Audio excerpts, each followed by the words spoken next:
Dear students,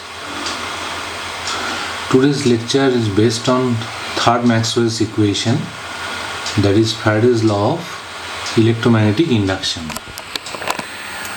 We have already discussed earlier about the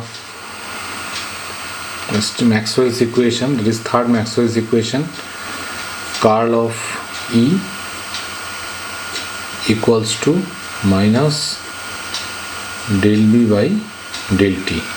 This is the statement of third Maxwell's equation and it is coming from Faraday's law of electromagnetic induction.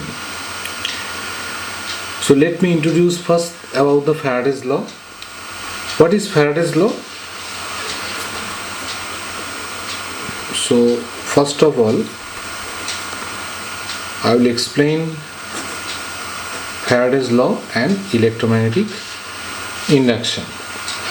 For the statement of Faraday's law, Michael Faraday in the year 1831 experimentally observed that whenever magnetic flux linked with a closed circuit changes, an electromotive force EMF is induced in the circuitry.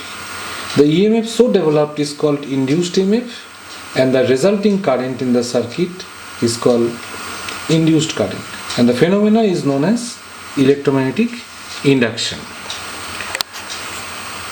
This is the statement of Faraday's law of electromagnetic induction. Let me explain electromagnetic induction in details with the help of some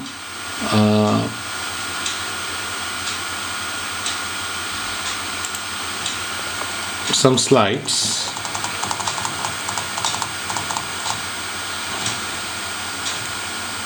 Okay,